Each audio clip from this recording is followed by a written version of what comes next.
Hola a todos mis mexicanos, a todos mis hermanos mexicanos. Mi nombre es Darlene Garza y hoy te traigo esta historia muy interesante que te va a encantar, incluso te vas a sorprender. Probablemente ya la conocías, algunos sí, algunos no, pero por si son peras o son manzanas, dije yo les tengo que compartir esta historia que es muy reveladora y es nada más y nada menos que del robo de nuestra flor de Nochebuena, nuestra Cuetlaxochitl en lengua náhuatl. Así es como se llama esta hermosa flor tan popularmente conocida a nivel mundial, tan preciosa, muy característica de nuestro país, nativa. Y te voy a platicar cómo fue que la extraen de nuestro México, cómo este país la patenta. Esta historia la compartí brevemente en otras redes sociales en formato reel o short, que también le llaman, y bueno, causó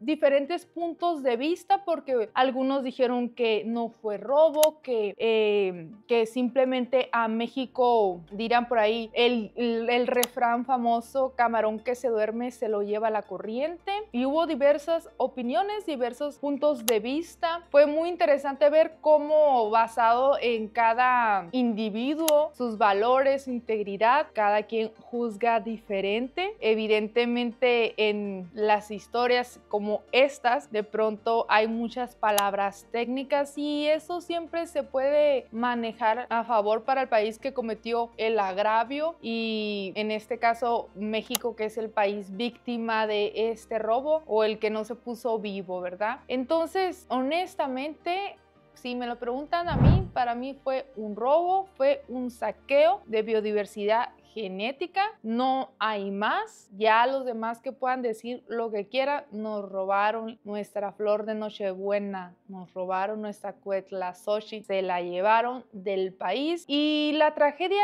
es que nuestros agricultores mexicanos tienen que pagar regalías por una flor que es nativa de nuestro país. Esa es la tragedia. Y bueno, aquí te voy a platicar los datos, la información, cómo fue que se la llevan. Recuerda terminar de ver esta historia, terminar de ver este video. A veces no nos podemos dar cuenta y poder actuar, ser ciudadanos responsables que puedan actuar ante una situación de un saqueo, de un robo, porque todavía hasta la fecha andan ya por ahí algunos países detrás de ciertos elementos que tiene nuestro país muy representativo y se lo quieren llevar, lo quieren patentar también, y es increíble. Nuestro país tiene cosas muy hermosas que todo nos envidian, y también como genera dinerito, tiene mucha popularidad, pues todos se quieren llevar y no está bien. O sea, ¿dónde queda esa ética, ese civismo, esa moral de parte de los demás países? Pues esta es la historia que aquí te traigo, cómo Estados Unidos se lleva nuestra hermosa flor, cómo se la roba, cómo la patenta, llámale como quieras, pero fue un robo de biodiversidad genética. Y recuerda compartir este video, apoyarme con tu suscripción y acuérdate de darle like, y todo lo que puedas es gratis y me apoyas bastante para seguir investigando y trayéndote este tipo de historias tan reveladoras, tan importantes, que como todo buen mexicano que eres, tú debes de saber. Y comenzamos.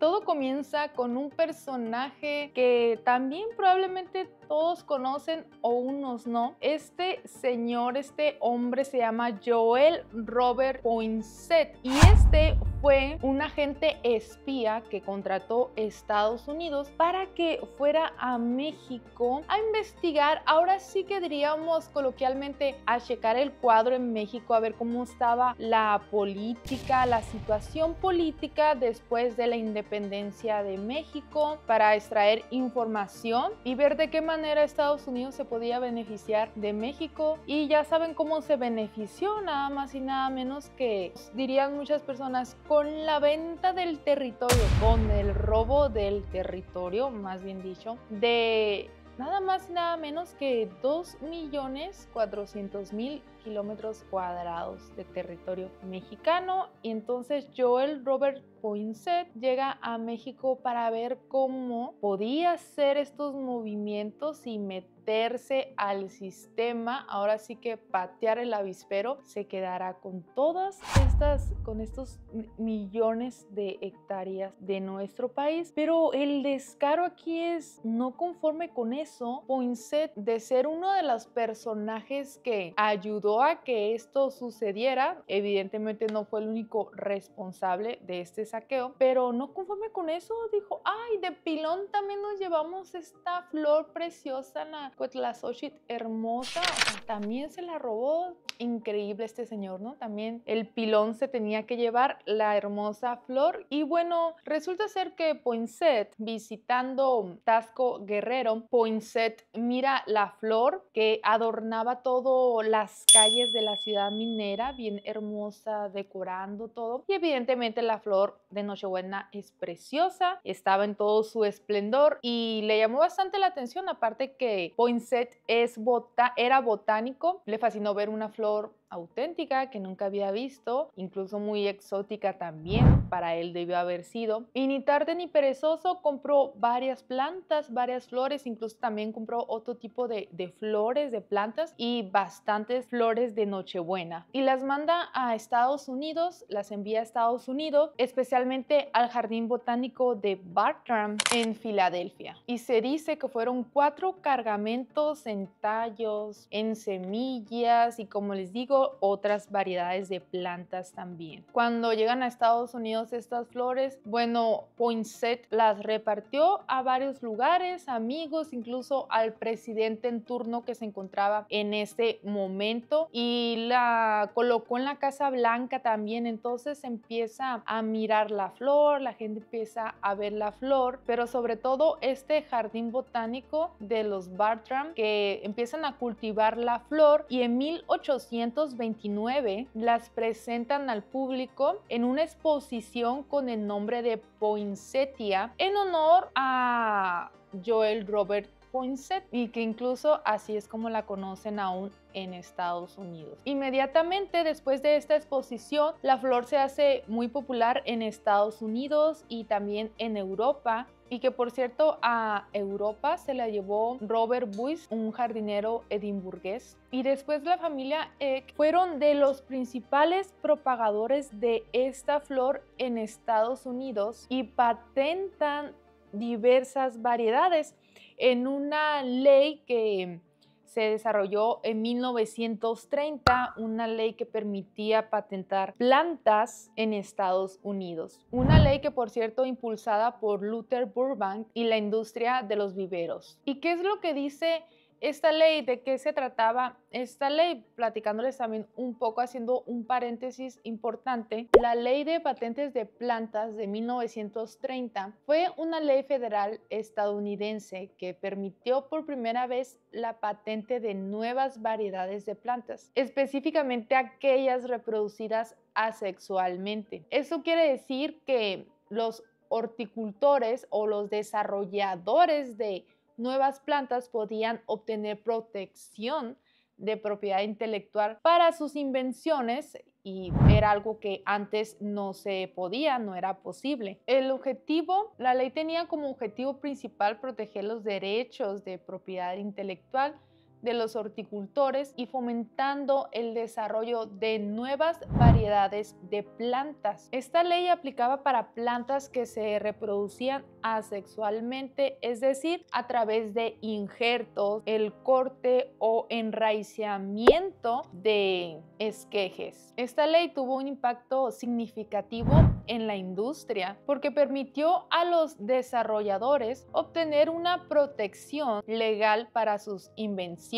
Y bueno, esto incentivó que estos personas que patentaban estas plantas, bueno, innovaran y desarrollaran más y evidentemente patentaran más plantas. Lo interesante aquí es que, como toda ley, tiene sus reglamentos, sus políticas, y es increíble que hicieran caso omiso de esta parte en la cual si esta planta no es de tu país, o de alguna manera cómo hacen el atropello de no aclarar esta parte, que no la anexara, o también como siempre las leyes están hechas para romperse, siempre tiene enunciados, palabras que ayudan a la parte legal a ver cómo puedes romper la ley. Y es increíble que aún sabiendo que esta flor no era nativa de Estados Unidos, porque una de las políticas o señalamientos o reglamentos que tenía esta ley era que la persona que la descubría, ahora sí que debería de haber sido una planta que no se había descubierto antes, que nadie la había visto, o que no se vendiera o se produjera en otras partes. Es muy interesante cómo más que nada dijeron, bueno, omitimos la parte en la cual ya existe y se vende y se comercia en otro país, que es México, pero no vamos a decir nada al respecto. Aquí ya la cultivamos nosotros. Increíble cómo la familia simplemente se olvidó esta parte de los valores, de la integridad, y omitió todos esos detalles que no era un invento ni de ellos, ni un descubrimiento de ellos, y muchísimas cosas más que no entraron en consideración al momento de patentar la flor de Nochebuena, la flor Cuetlazóchitl, y que no les importara nada más que el dinero. Ahora lo más todavía sinvergüenza, si lo podríamos decir así, es que la familia Eck creó nuevas variedades genéticamente modificadas, se dice que más de 100 variedades, y evidentemente también las patentó. Y así es como se empieza a hacer muy popular la flor, y de hecho se empieza a conocer como flor navideña de California, porque sabemos que esta flor, vaya, ahora sí que florece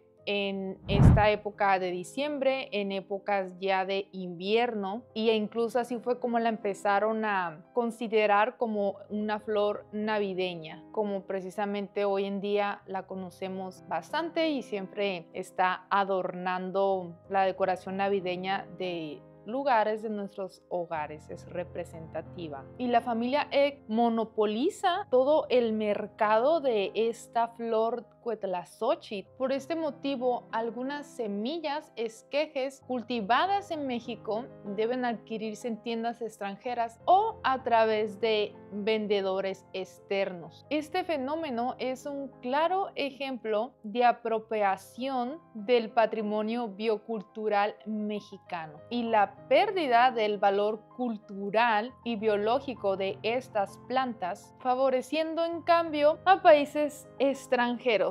Y aunque las patentes se aplican únicamente a variedades específicas, el control sobre su comercialización ha generado una pérdida simbólica, económica y de conocimiento tradicional en el país, porque evidentemente hay algunas semillas que mismos agricultores mexicanos han creado también para no tener que estar adquiriendo o comprando a Estados Unidos, ya sea los esquejes o semillas, que aún así les compran muchísimo al extranjero, a Estados Unidos, pero algunos agricultores han generado esa responsabilidad y desarrollado otros tipos de variedades. Sin embargo, ya estamos hablando que aún así, aunque no les compráramos a estos agricultores mexicanos, no les compraran a Estados Unidos, aún así siguen teniendo una pérdida, porque evidentemente esa flor es de México y quien debería de estar pagando regalías es Estados Unidos a México por estar vendiendo esta flor. Y es como ahora sí que un robo de mercado, vaya, para México. Esto genera un impacto tremendo para nuestros agricultores y agricultoras de nuestro país, porque tienen que comprar estas semillas y estos esquejes a precios muy elevados y poderlos sembrar o cultivar. En México se comercializan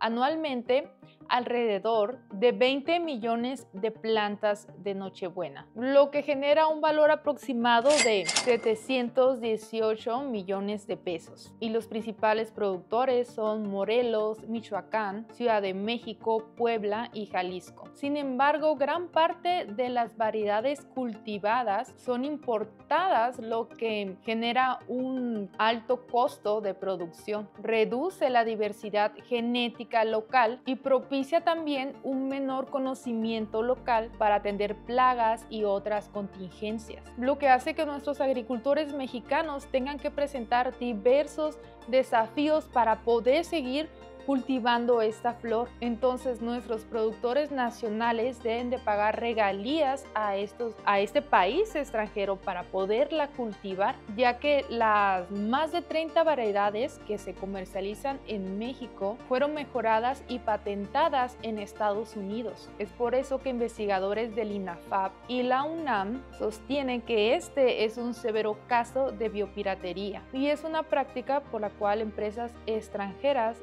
llevan a cabo la explotación comercial sin ninguna autorización de la biodiversidad mexicana. Los floricultores se ven obligados cada año a tener que comprar esta flor de Nochebuena, ya que se va degenerando. Además, debido a que el germoplasma de la flor de Nochebuena que han sido patentadas no ha sido actualizado, y la planta se ha vuelto más susceptible a las enfermedades y plagas, por lo que requiere mayor gasto de fertilizantes, herbicidas y otros químicos, lo que explica por qué no dura más que un par de meses a los consumidores a pesar de los cuidados. Actualmente existen más de 300 variedades registradas, pero fueron productores norteamericanos quienes la dieron a conocer al mundo hace décadas, tras obtener plantas mejoradas y patentarlas, lo que se considera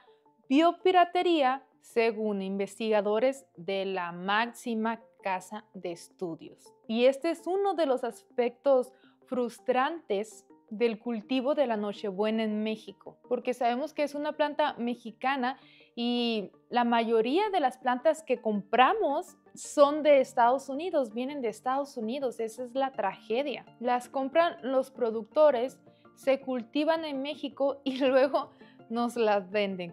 O sea, está como, o sea, se burlan de nosotros en nuestra cara. Así que las plantas o esta flor que nosotros compramos en México tienen patentes de Estados Unidos, son modificaciones, investigaciones y trabajo de muchos investigadores durante mucho tiempo. Y ya son casi 200 años de este robo. Imagínense todo lo que México ha perdido, todo el dineral que se ha perdido, que nos han robado. Y es que México es un país tan biodiverso que existe bastante este problema, que se lleva el material vivo sin ninguna autorización de México para sacarle provecho económico o cultural en otro lado, en otros países. Y así sucedió con la Nochebuena, que fue de nosotros en 1800. De hecho, le cuento todavía más cínico la situación, que hubo una nueva especie de flor de Nochebuena en los 90, descubierta en Guerrero, y ¿qué creen? También se la llevaron, evidentemente sin permiso y para fines de comercialización, y allá se patentaron estas variedades y después nos la vuelven a regresar, pero cobrándonos por esa especie que se volvieron a robar otra especie. Es increíble. Las plantas madres de Nochebuena no se cultivan en Estados Unidos, sino en América Latina. Eso por su clima tropical y menores costos, donde los productores tienen que pagar regalías. Este es un mercado muy importante para los mexicanos. Los productores compran el tallito, el esqueje, como le dicen, y desde agosto, marzo, empiezan a desarrollar estas plantas para que en estas fechas, en unas cuantas semanas, vendan toda esa producción. Así que hay un mercado de 700 millones de pesos al año, que implica 20 millones de plantas, así como también implica 3.500 empleos directos y 7.500 empleos indirectos. Así que esos ejemplares que tú vas al mercado y muy hermosa está ahí y la quieres, la compras, pues déjame decirte que es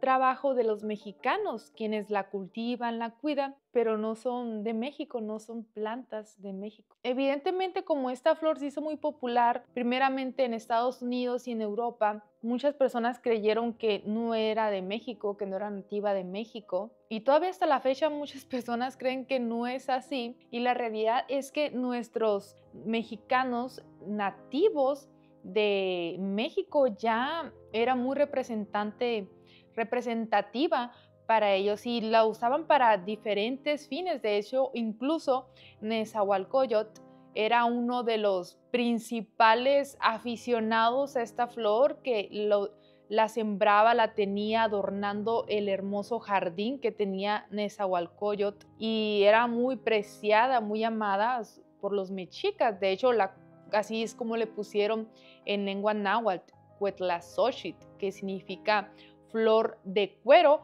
por sus pétalos, la sensación al tocarla muy característica que tiene la flor de Nochebuena. Pero lo utilizaban para diferentes fines, como les comento. De hecho, era medicinal, para rituales. Realmente era una flor que entraba dentro de la categoría sagrada. Dentro de los usos medicinales que le daban, era que usaban su látex para tratar diferentes enfermedades de dermatitis o de la piel. También usaban las hojas de esta flor para que las mujeres pudieran tener mayor producción de leche materna. Y en los usos decorativos utilizaban esta flor para decorar cuando, por ejemplo, un guerrero fallecía y decoraban lo que era pues todo el protocolo funerario o el evento, porque era una flor, por ser tener el tono rojo, representaba esta parte, ¿no?, de batalla, de la guerra. También utilizaban las hojas de esta planta roja para teñir incluso textiles y cueros. Así que para la cultura mexicana, esta flor representa pureza y nueva vida, que estaba relacionada con las creencias y con los rituales de los mexicas. Ahora, con la llegada de los castellanos a México, le dieron otro contexto. Vaya, en el contexto cristiano representaba las hojas rojas, representaba la sangre de Cristo. Y la forma estrellada de la flor representaba la estrella de Belén, la estrella que guiaba a los 3 reyes magos. Y bueno, esta fue la historia de cómo extrajeron, robaron, patentaron, hicieron este robo de biodiversidad genética de nuestro país y también biopiratería. Y probablemente ya habías escuchado que llegó a Estados Unidos o que Poinsett la llevó, pero siempre se cuenta la historia de una manera muy inocente, todo bien, así llegó, pero en realidad, vaya, no cuentan la parte en la que fue extraída y fue robada también con alevosía y ventaja, evidentemente. Y es bueno saber, es bueno informarse y sobre todo también es una historia con esta parte de la enseñanza de cuidar nuestros recursos, de como mexicanos estar al pendiente de lo que tenemos y no permitir que se sigan robando, que se sigan patentando, porque no solamente roban flores, sabemos que hay otros elementos que han sido extraídos y robados de nuestro país, porque realmente es injusto. Se ha perdido millones de pesos, ya son casi 200 años que se llevaron esta flor y México no tiene por qué estar pagando regalías a Estados Unidos por una flor que es nativa de nuestro país. Entonces México tiene que empezar a tomar el mando, el control y solucionar algo, ver cómo puede recuperar esta flor tan hermosa de nuestro país, porque además, aún con todo esto, son nuestros agricultores mexicanos que, a pesar de todas estas vicisitudes que se ven enfrentados, siguen cuidando, protegiendo, sembrando, cultivando la flor y saliendo adelante con esta situación. Entonces realmente es injusto para todos los mexicanos que tengamos que pagarle a otro país regalías de esta hermosa flor que nos corresponde a nosotros. Además, también se supone que estas patentes tienen una duración de 17 17 a 20 años. Entonces yo no sé también en esta parte dentro del marco legal, entonces qué plantas están también liberando o si siguen creando, Estados Unidos sigue creando nuevas variedades genéticamente modificadas o las sigue patentando. También hay que analizar el marco legal y ver cómo se puede terminar esta situación. Es lo que yo considero y creo que todos estamos de acuerdo con eso. Y ya para finalizar, dame tu opinión. ¿Tú qué opinas al respecto? ¿Es acaso que México se miró muy lento, no fue cuidadoso con cuidando esta flor e incluso no ha cuidado sus recursos, y por el contrario Estados Unidos siempre es, ahora sí que los grandes personas de negocios siempre muy inteligentes para desarrollar, comerciar, generar economía, y es por eso que se debe de respetar esta acción de Estados Unidos, porque simplemente está siendo productivo o en realidad simplemente es y ha sido ventajoso, y por el contrario México no anda por la vida considerando que le van a estar robando su biodiversidad. ¿Estamos de acuerdo? Se supone que no deberías de estar preocupado porque te roben las personas, se supone que las personas no deberían de robar, pero estaré encantada de leerte en comentarios y saber cómo está la cultura mental hoy en día. Te agradezco nuevamente por mirar este video y compartir el tiempo conmigo. Recuerda suscribirte al canal.